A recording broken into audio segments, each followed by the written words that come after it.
I get lots of questions on this header and pipe. I guess it's really difficult to find a muffler that fits. I guess there's issues with, getting the fitment together with, to get clearance here with a pan. So, I just happen to have, some mufflers. I don't have any more of these, but I had some leftover mufflers from my days with Faza and their Daytona mufflers, and this was you can see right here where I patched it up. It had some brackets on it. It was for another car. I think it was for an Opel Kadett, and this is a Daytona muffler where it's got a straight through perforated pipe in it, and it's just what I had. The pipes were, like right here, they were, there was one that was probably came out this way at an angle, and I just, used an impact chisel and cut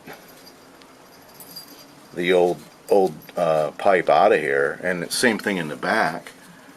And I just added this pipe, and I'm just test fitting this stinger tip. You can see I just tack welded it in here till I'm done testing it out. It's been on there for a year now or more, but I might scoot it up. Maybe it's sticking out too far, and then I'll finish welding it.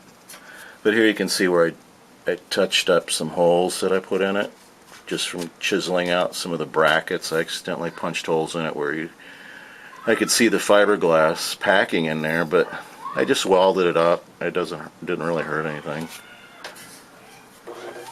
But, I don't know what to recommend on, finding a muffler, I guess as small as you can get, that'll give you the clearance for this kind of thing.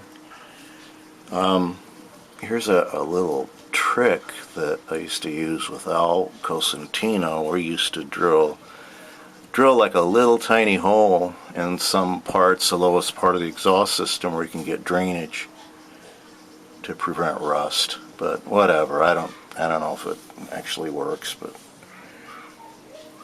maybe this hole was already here when I got this pipe. This is I forget the name of it, Monza header system. It came welded this way with this big U-bend on it. And I've got plenty of clearance here on the side. I guess it wouldn't be good to use an oval, but if you did use an oval, then you would have to mount it a lot differently.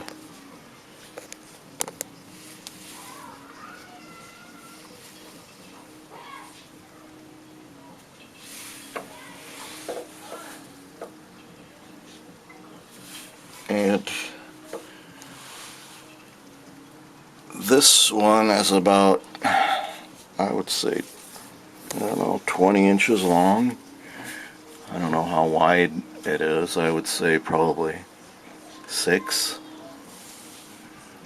inches maybe. And I welded a bracket. You can see this up here. And I put like a strengthening rib there so it wouldn't crack. And welded that to the can too. Tacked it. So, this muffler had nothing on it, and I just welded everything I needed to it, so that can work. Here's the addition of actually I think this isn't even a pipe here. What it is a piece of sheet metal, and I just, made a tube out of it and wrapped it around and made my own tube. It could be a pipe. I don't know where the seam is, but I made that work. Actually, I slid it right here. Maybe it's 2 pieces. I don't know. See that little slit right here is where it takes up the space. Actually, it could be just a tube, and it's larger than this one. And I slid it so it gives it some take-up space with this little clamp that people keep asking me about, because it's Ferraris use them. Vintage Ferraris, they're not like a standard muffler clamp. They're kind of unique, as you can tell. I don't have a standard muffler clamp. All I have is some of these. But don't ask me for any, because I don't even know where they are. They're somewhere. That's about it on a muffler, I guess. And the header pipe. Another question I get is those little bolts up there by the header. Actually, they're nuts, right? Those little nuts that attach to the head.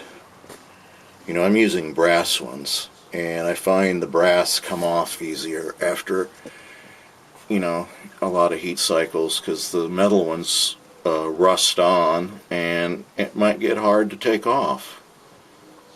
So you can see the middle one in the shot here. The brass nuts are a little bit taller, longer, and I just don't know where to find them. I just have a collection of a few, and I just keep reusing them. And it's not that critical. You can still use steel and a lock washer, you know. But and you know, some sort of anti-seize probably would help to keep those from locking on there or breaking off when you take them off. That's always a hassle. Anything else on the muffler? Well, on this one, you can see it has, you know, some clearance issues here. And coating is another thing I get. What kind of coating I use. I don't have any good results with any. Now, hopefully you can see that this one's starting to rust. It's about 3 years old now since I coated it, and you can tell it's already starting to flake off and rust. So no matter what you do with these rattle can coatings, they just never hold up. They're holding up pretty well up there on the tubes, but down here, I don't know if it's the moisture or just certain areas, they just don't hold up well. It could be the way I coated it or something, but it's okay with me because these can be taken off easily. On maybe some other cars, you know, it's pretty hard. You know, like a V8, you have two header systems that you got to, you know, right and left to take off. On this, it's not too bad. And the muffler was coated too, and it just never held up either. But see, it's rusting on the inside there. I guess that's about it for a muffler and exhaust system talk. Maybe next is like, well, which one is better? I don't know. I mean, the Abarth one that just has these header pipes that just come into the side of a muffler. I don't know how Abarth ever designed that, but I don't think it's a good design. I think this one's pretty good, where it's all flow through. I don't know which one's the best one. I happen to use this one because it's, I don't know what I got that seems to fit pretty well.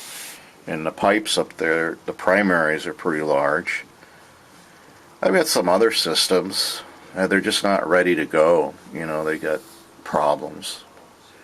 So I can't really recommend which one is best.